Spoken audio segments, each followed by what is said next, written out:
아, 어느 때보다 또 쉽지 않은 처음 코로나 사태가 이 대구에 발발했을 때보다 오히려 더 쉽지 않은 상황을 우리가 맞이하고 있는 것 같습니다.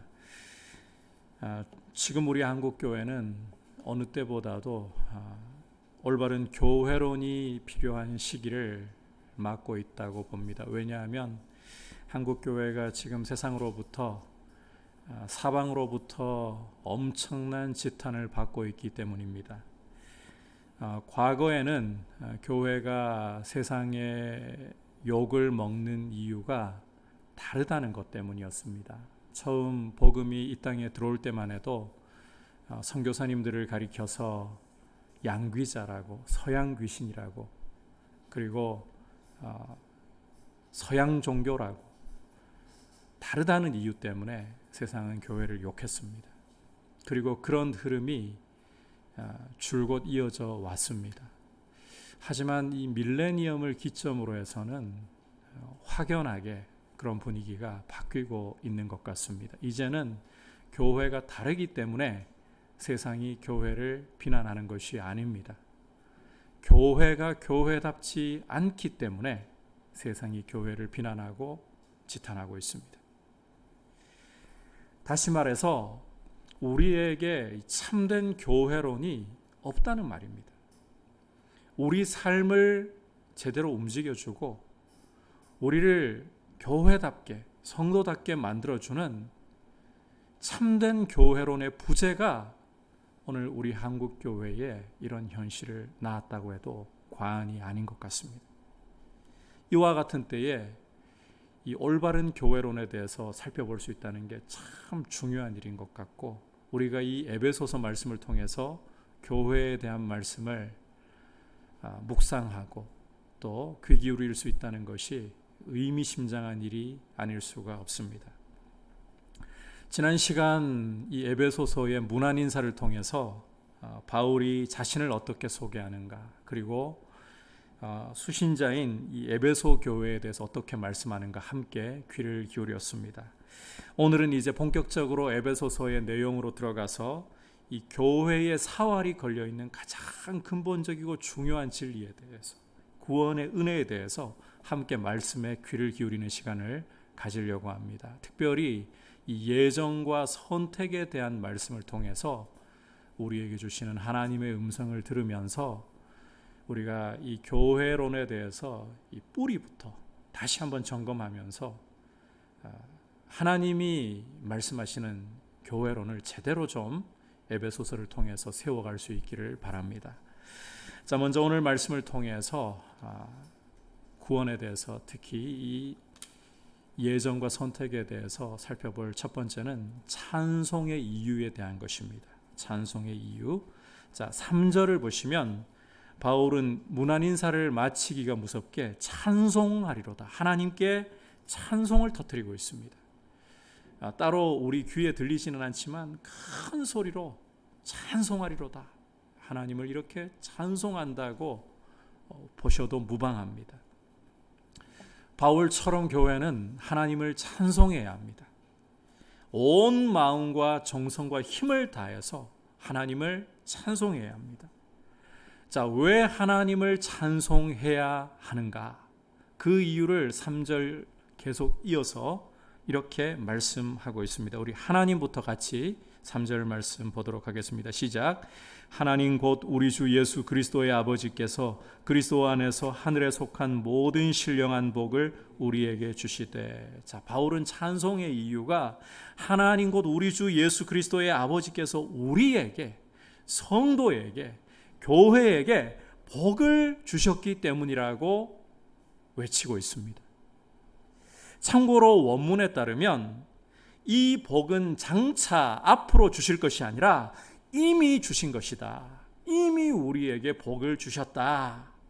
성도는 이미 복을 받은 사람들이라는 거예요.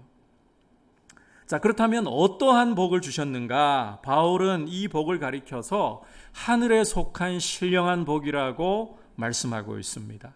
이 세상에 썩어 없어질 복이 아니라 썩지 않을 복, 하늘에 속해 있는 신령한 복을 주셨다는 거예요. 그것도 모든 신령한 복을 주셨다는 것입니다. 다시 말해서 사도 바울은 이 찬송을 통해서 하나님 아버지께서는 성도에게, 교회에게 가장 좋은 것으로 뿐만 아니라 아낌없이 주시는 가장 자비하시고 선하신 분이라고 외치고 있는 것입니다. 자, 주목할 것은 이렇게 좋은 복을, 하늘에 속한 모든 신령한 복을 한번 따라 합시다. 그리스도 예수 안에서 주셨다는 거예요. 따라서 이 모든 하늘에 속한 신령한 복을 누리는 것은 예수 그리스도 안에서 발견하는 특권이고 축복이라는 것입니다. 그러니까 예수님을 믿고 예수님을 주로 고백하는 사람이라면 누구나 차별 없이 이 하늘에 속해 있는 모든 신령한 복으로 복을 받았다. 그것도 장래에 앞으로 받을 것이 아니라 이미 복을 받았다. 이미 복 받았다는 거예요. 강조하건대 여러분, 강조하는 겁니다. 이 복은 우리의 자격이나 우리의 실력이나 우리의 노력이나 공로로 받는 것이 아닙니다. 다만 예수 그리스도를 믿음으로써 받는 거예요. 예수 그리스도를 믿음으로, 그리스도 안에서 그리스도를 믿음으로 받는 거예요. 그러므로 예수 그리스도를 믿고 주로 고백하는 여러분은 이미, 앞으로가 아니라 이미 세상에 썩어질 복이 아닌 하늘에 속해 있는 모든 신령한 복으로 복받은 사람이라는 이런 거룩한 자부심을 가지시기를 축복합니다. 예수님 안에서, 예수님을 믿음으로 복을 받았습니다. 썩어지지 않을 하늘에 속한 모든 복으로, 신령한 복으로 복을 받았습니다. 그렇다면 여러분, 그리스도 없이 받는 복을 과연 우리가 참된 복이라고 부를 수 있을까? 남들이 정말 부러워할 정도로 성공을 거머쥐고 물질을 거머쥐고 자녀가 잘 되는 그런 일을 누리고 내 삶에 바라던 대로 하나하나 이루어지고 이게 과연 성공이라고, 진정한 축복이라고 할 수 있을까? 예수 없는 성공, 예수 없는 복은 참된 복이 아니라는 것을 우리가 분명하게 가슴에 새겨야 합니다. 예수 안에 있으면 이 땅에 속하지 않은 하늘에 속한 모든 신령한 복으로 복을 받은 것입니다. 그래서 이 거룩한 자부심, 성도는 이미 복받은 사람, 그러니까 이 세상에 썩어질 시시한 것들을 복이라고 여기지 않고 나는 이미 그리스도 안에서 그리스도를 믿음으로 복받은 사람이야, 썩지 않을 모든 신령한 복으로 복받은 사람이야, 이렇게 거룩한 자부심을 가지고 여러분 당당하게 주님 앞에서 설 수 있기를 축복합니다.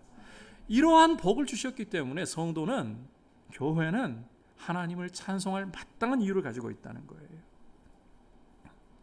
모든 신령한 복으로 성도에게, 교회에게 복을 주셨기 때문에.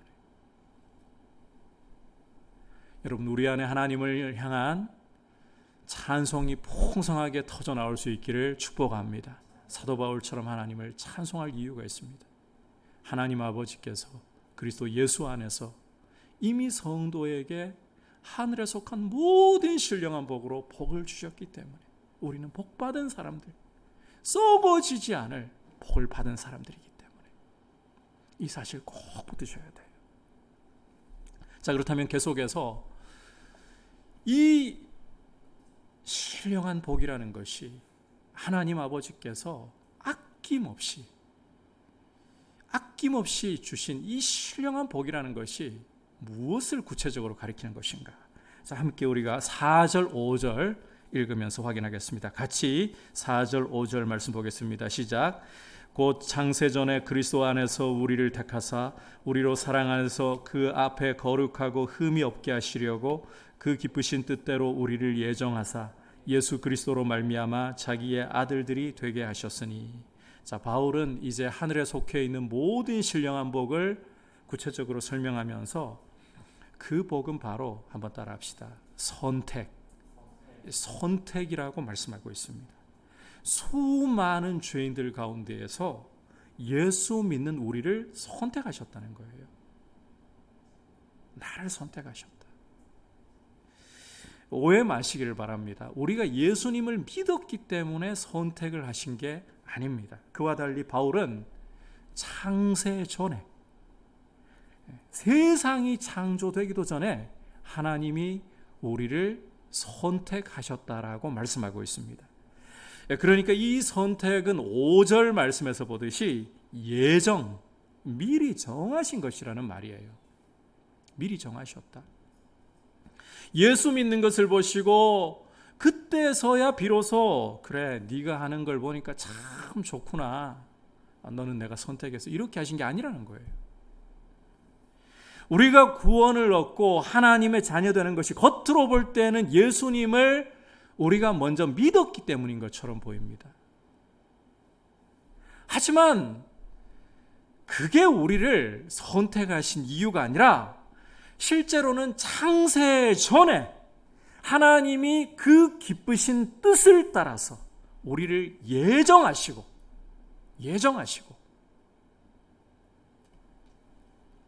그 예정을 따라 선택하신 결과라는 거예요. 그래서 우리가 예수를 믿게 된 거예요.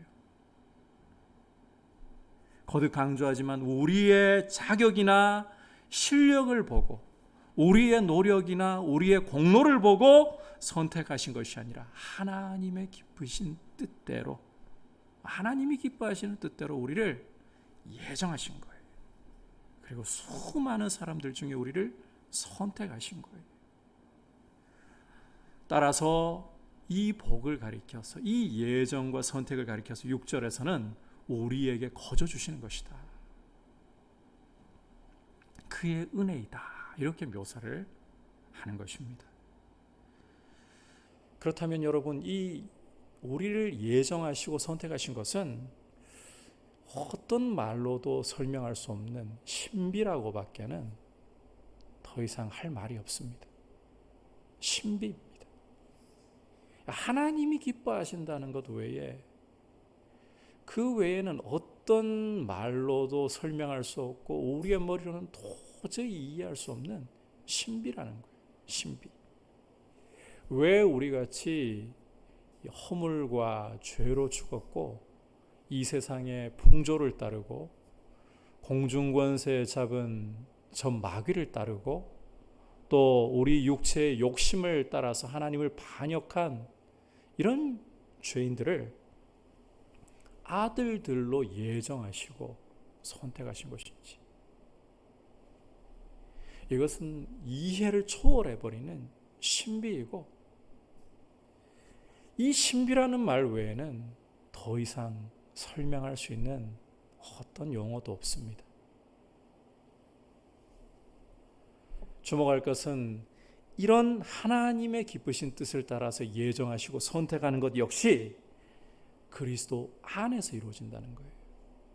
그리스도를 떠나서는 이 예정과 선택도 불가능하다. 따라서 여러분, 이 그리스도 안에서 예정과 선택을 받았다면 그 결과로 예수 그리스도를 믿는 것으로 열매를 맺어야 된다는 거예요. 회개하고 예수님을 믿지 않는다면, 예수님을 주로 고백하지 않는다면 우리는 예정과 선택을 아예 논할 수가 없다라는 겁니다. 자, 이러하기 때문에 우리는 이 예정과 선택이라는 사실 속에서 다음과 같은 중요한 3가지 사실을 기억할 필요가 있습니다. 첫 번째로, 하나님이 우주 만물을 구원하시고 회복하시는 일은 결코 즉흥적으로 이루어지는 것이 아니다.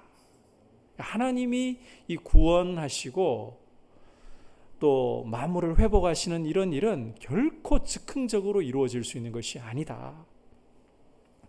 여러분, 우주 만물을 하나님이 구원하시는 이 구원이라는 게 그냥 나 한 사람의 구원이 아니에요. 하나님의 구원 계획은 우주 만물의 구원이고 회복이에요. 이것은 절대로 즉흥적일 수가 없다는 거예요. 이것은 창세전부터 작정하신 대로 이루어지는 것이고 영원전부터 가지셨던 하나님의 이 마스터 플랜을 따라서 이루어지는 것입니다. 두 번째로 우리가 얻은 구원은 이 예정과 선택이 보여주는 것은 확실하고 안전하다는 거예요. 확실하고 안전하다. 우주 만물에 대한 하나님의 경영이, 이 하나님의 구원과 회복 계획이 즉흥적으로 감정적으로 이루어지는 것이 아니라 영원부터 작정하신 것을 따라 이루어지는 것이다. 그렇다면 하나님이 절대로 구원하신 성도를 버리시거나 폐기하실 수 없다라는 거예요. 우리 구원은 안전하고 확실하다. 세 번째로 이 예정과 구원을 통해서 우리가 자랑할 것은 아무것도 없다는 것을 우리는 분명하게 기억을 해야 됩니다. 우리 자격으로, 우리 노력으로, 공로로 우리가 구원을 얻는 게 아닙니다. 하나님의 이 예정으로, 선택으로 우리가 예수 그리스도를 믿고 구원을 얻고 하나님의 아들들이 되는 것입니다. 거저 주시는 것이고 그분의 은혜인 거예요. 그래서 내가 믿어서, 내가 잘 믿어서 내가라고 할 자리가 없다라는 것입니다. 여러분, 이 예정과 구원을 우리가 이 묵상하고 사실 쉬운 일은 아니에요. 이 부분이 쉬운 주제가 아니에요. 하지만 이 말씀을 우리가 묵상하고 묵상할수록 참 이 놀라움을 금할 길이 없습니다. 하나님은 가장 높으신 분이시고 뭐든지 그분이 원하시는 대로 다 할 수 있는 그런 권세를 가지신 분이십니다. 그런데 하나님의 일하심을 보면 그냥 무작위로 즉흥적인 감정을 따라 하시는 것이 아니라 영원전부터 작정하신 대로 철저하게 이루어 가시는 분이시다. 나를 선택하신 것이, 우리를 선택하신 것이 그 영원한 작정과 선택을 따르신 것이다. 이 놀랍지 않고 무슨 말로 설명이 가능하겠습니까? 따라서 거듭 말씀드리지만 이 예정과 선택 때문에 성도는 자신의 구원에 대해서 확신할 수 있고 안전하게 여길 수가 있다는 거예요. 여러분, 예수님을 믿고 예수님을 주로 중심으로부터 고백하고 있다면 우리의 구원은 누구도 흔들 수 없는 안전하고 확실한 것이다. 예정과 이 선택의 말씀이 바로 이 사실을 우리에게 보증해 주고 있는 것입니다. 동시에 이것은 이런 예정과 선택을 주신 하나님 앞에 무한히 자신을 겸손케 하는 효과를 가져와요. 내가 한 게 없는데요. 내가 예수를 믿어서라고 하려고 보니까요, 영원한 작정을 따라서, 선택을 따라서 이루어진 거예요. 나는 내가 한 줄 알았어요. 내가 예수를 믿어서, 내가 예수를 잘 믿어서 신앙생활이 되는 줄 알았어요. 그게 아니라는 거예요. 하나님이 영원전부터 작정하신 그 일을 따라서, 선택을 따라 이루어진 것인데 내가라고 자랑할 게 뭐가 있어요? 하나님 앞에 겸손할 수밖에 없어지는 거예요. 그래서 이런 확실하고 완전한 구원을 주시는 하나님 앞에 우리는 찬송하지 않을 수 없는, 바울처럼 찬송하지 않을 수 없는 그런 자리로 나아가게 하는 것이 이 예정과 구원이다. 여러분 꼭 기억하시길 바랍니다.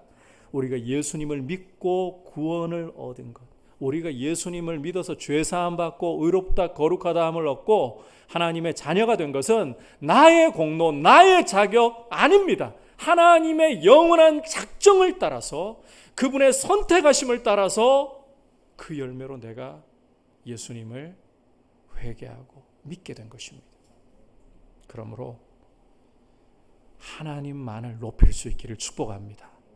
내가라고 자랑하지 말고, 내가 믿어서라고 자랑하지 말고, 내가 예수를 믿은 것을 보니까 참 감사합니다. 하나님, 나 같은 사람을 창세전에 이미 예정하시고 선택하셔서 이렇게 믿게 해주시니 감사합니다. 이런 신비를 여러분 더 깊이 묵상하고 알아갈 수 있도록, 그래서 성령께서 우리 안에 하나님을 더욱더 높이고 우리 자신에 대해서는 더욱더 겸손할 수 있도록 은혜 주시기를 주님의 이름으로 축복합니다. 자, 그렇다면 이제 마지막으로 이 예정과 선택을 주시는 목적이 무엇이냐 한번 따라합시다. 거룩하고 흠이 없게 하시려고, 은혜의 영광을 찬송하게 하시려고. 하나님이 우리에게 예정과 이 선택이라는 이 은혜를 주신 것은, 이런 신령한 복을 주신 것은 두 가지 목적을 갖고 있는 거예요. 첫 번째로 거룩하고 흠이 없게 하시는 것. 4절 후반부로 돌아가서 보시면 우리로 사랑 안에서 그 앞에 거룩하고 흠이 없게 하시려고 이렇게 말씀을 하고 있잖아요. 이 예정하시고 선택하신 목적이 거룩하고 흠이 없는 자녀가 되는 거예요. 여러분, 대개 사람들이 복을 바라는 이유와 목적을 살펴보면, 심지어 많은 그리스도인들조차도 행복을 바라기 때문에, 복을 받아 행복하고 싶은 거예요. 우리가 복 받으면 행복해지는 건 맞아요. 이걸 구태여 부정할 필요는 없습니다. 그런데 오늘 이 에베소서의 말씀을 보시면 우리가 복을 받는 진정한 목적은 우리의 행복이 아닙니다. 오히려 우리의 거룩함과 흠이 없음이에요. 교회론에 바로 이 기초가 있어야 되는 거예요. 우리가 왜 복을 받아야 되는가? 왜 복을 받았는가? 썩지 않을 복, 하늘에 속한 모든 신령한 복, 하나님이 우리를 예정하시고 선택하신 목적이 무엇이냐? 거룩하고 흠이 없는 자녀라는 것입니다. 그냥 행복한 게 아니에요. 거룩하고 흠이 없는 자녀. 이걸 우리가, 특히 우리 한국교회가 이걸 많이 놓쳐버렸어요. 복 이야기를, 복 자체는 잘못된 이야기가 아니죠. 복 이야기를 하면서 복의 개념부터가 이미 틀려버렸었고 성경적이지 않았고, 오늘 말씀을 보면 우리 그리스도인들이 받는 진정한 복은 신령한 복이잖아요. 세속적인 복을 이야기했고 그 복의 목적을 행복으로 생각했어요. 이러니 우리 한국교회가 오늘 이렇게 추락한다는 이런 큰 오류가 있는 거예요. 복을 받는 목적은 단순히 행복이 아닙니다. 행복이 따라올 수 있어요. 거룩하고 흠이 없는 게 목적이에요. 거룩하고 흠이 없는 교회, 거룩하고 흠이 없는 하나님의 자녀.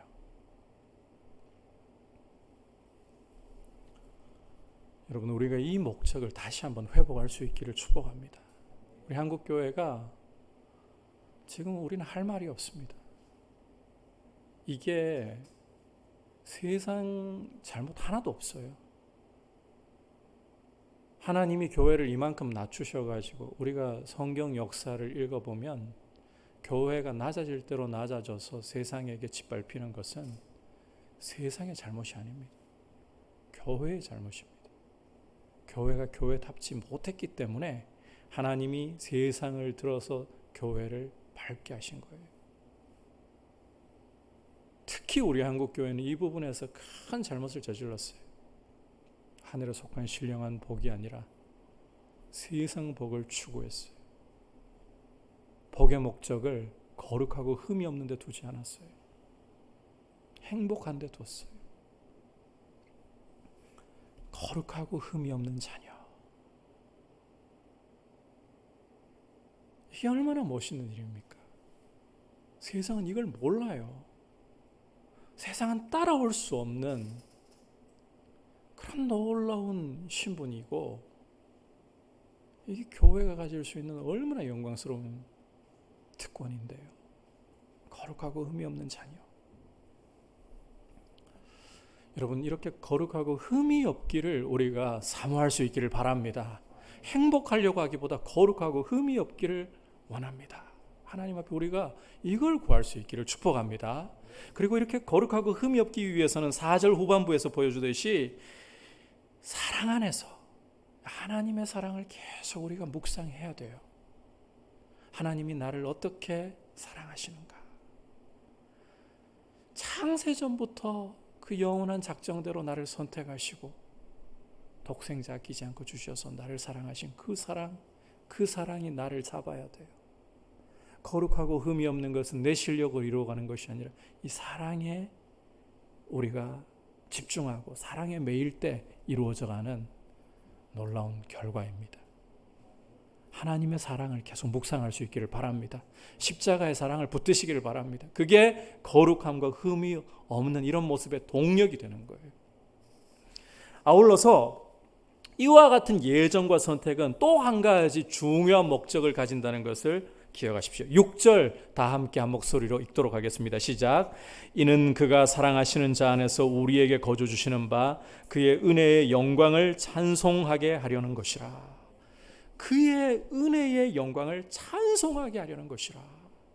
이 예정과 선택은 사도 바울도 이미 3절 첫머리부터 터뜨렸던 것처럼 찬송을 하나님께 드리고자 함이에요.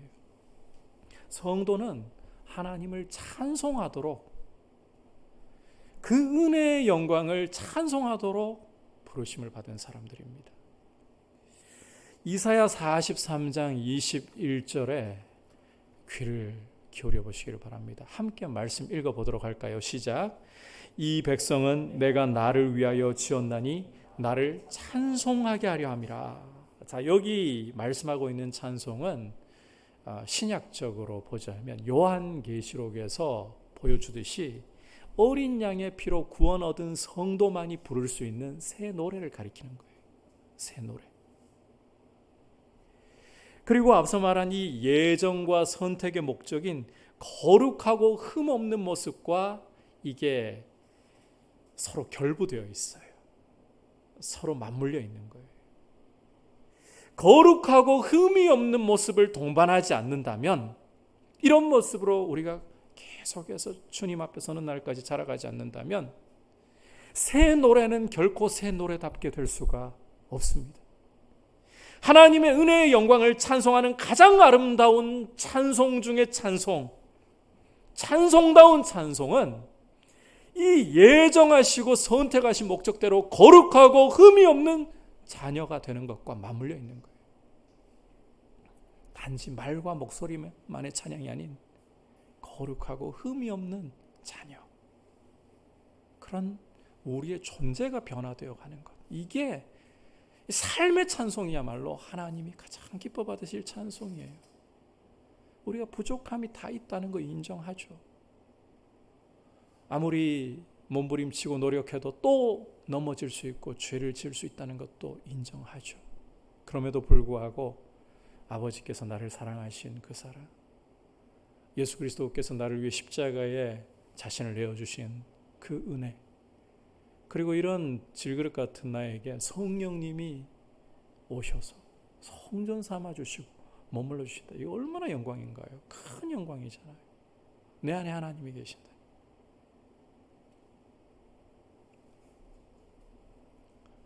이 사랑 안에서 계속해서 주님 거룩하기를 원합니다.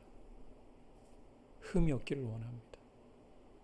이렇게 하나님을 구할 때 그 사랑 안에서 거룩하고 흠이 없는 모습이 점점 이루어져 갈 때 이 삶 자체가 찬송이 되는 거예요. 이런 삶을 드릴 때에 사람들은 같은 노래를 불러도요 다르게 봐요. 같이 하나님을 찬송하는데, 같이 그 크신 하나님의 사랑 말로 다 형용 못하네 똑같이 찬송하는데 사람들에게 오는 것은 달라요. 삶의 찬송, 목소리만의 찬송이 아니라 삶의 찬송을 드리도록, 우리의 삶이 하나님께 영광의 찬송이 되도록 그렇게 우리를 예정하시고 선택해 주신 것입니다. 이런 삶의 찬송을 여러분 드릴 수 있기를 축복합니다. 따라서 이 하나님의 예정과 선택이라는 것은 절대로 사람을 어리석은 방종의 길로나 함부로 사람을 판단하는 교만으로 절대 이끌어가지 않습니다. 이 예정과 선택에서 나올 수 있는 두 가지 중요한 오류가 있어요. 어차피 하나님이 구원받을 사람 다 정해놓으셨는데 선택받을 사람 어차피 다 선택받을 건데 어떻게 살든 그게 무슨 상관이야? 이거 어리석은 거예요. 이건 예정에 전혀 걸맞지 않은 이야기예요.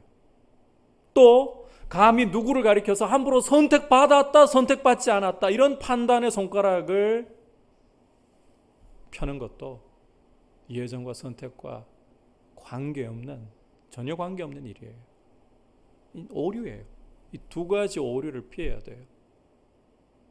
어차피 예정하시고 선택하신 사람이 구원받을 거니까 어떻게 살든 구원받을 사람 구원받을 거 아니야. 어떻게 살든 버림받을 사람 버림받을 거 아니야. 그러니 알아서 살다 보면 하나님이 선택하셨으면 날 구원하시겠지. 아니에요. 이건 예정과 선택을 완전히 오용하는 말입니다. 또 저 사람은 선택받았을 거예요. 선택받지 않았을 거예요. 함부로 판단하는 것도 예정과 선택을 오용하는 것입니다. 거듭 강조하지만 이 예정과 선택이라는 것은 구원이 나의 자격과 공로가 아니라 하나님의 은혜로 된 것이다. 값없이 주시는 선물로 된 것이다. 이걸 높이고 이걸 강조하게 하는 데 있습니다. 더불어 자기를 겸비하면서 하나님 자녀답게 거룩하고 흠이 없는 모습으로 자신을 하나님 앞에 드리도록 하나님의 영광을 찬송하도록 하는 데 있는 것입니다. 이미 하나님 정해두셨으니까 어떻게 살아도 상관없어. 이건 정말 파렴치하고 어리석고 교만한 일이에요.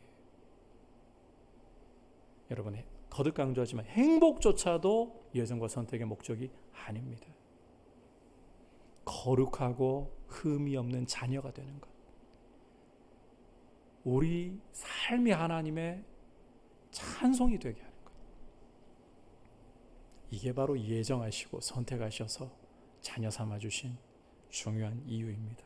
교회로는 바로 여기서부터 출발을 해야 되는 거예요. 이 기초에서부터 출발해야 되는 거예요. 여러분 다시 한번 우리의 구원의 기초를 돌아보면서 하나님이 우리에게 이미 복을 주셨다. 그런데 이 복은 세상에 썩어질 복이 아니라 신령한 복이다.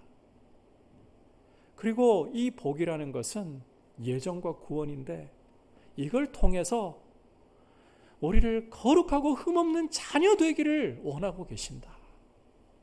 우리의 삶을 하나님을 찬송하는 삶으로 하나님 앞에 드리기를 원하신다.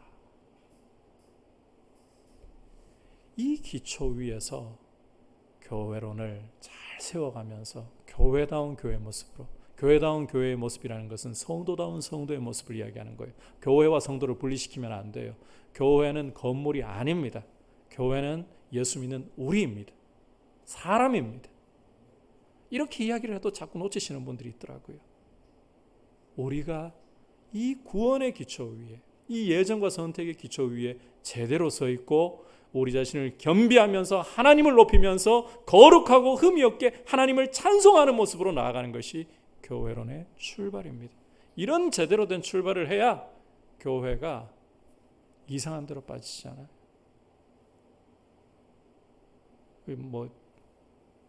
예배 잘 드리면 코로나 안 걸린다고요. 어디에 그런 말이 성경에 있습니까?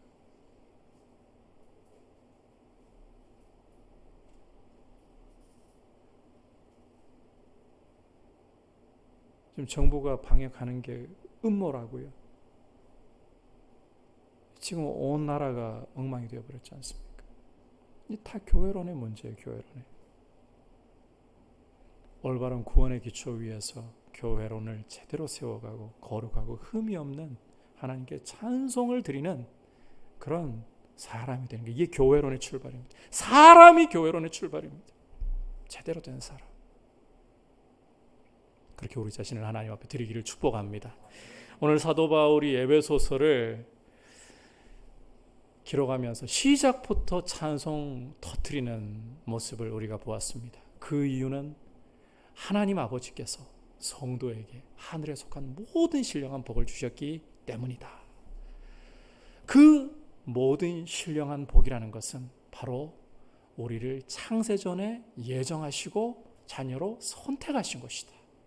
마지막으로 이 예정과 선택의 목적은 거룩하고 흠이 없는 자녀, 그리고 하나님을 찬송하는 사람이 되는 것이다. 이 사실을 기억하고 정말 우리가 하나님 기뻐하실 사람으로서 하나님이 기뻐하실 교회로 세워져 나갈 수 있기를 축복합니다. 이제 말씀을 생각하면서 함께 찬송가 305장 나 같은 주인 살리신 주님 앞에 고백드리겠습니다.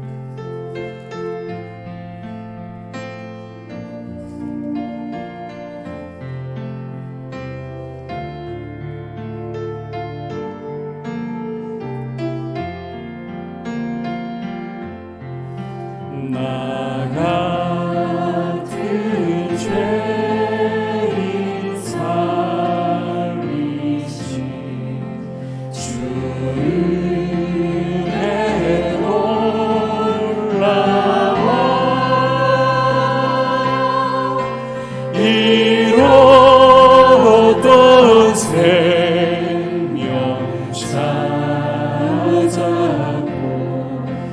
광명을 얻었네. 큰 죄악에서 건지신 주님의 고마워.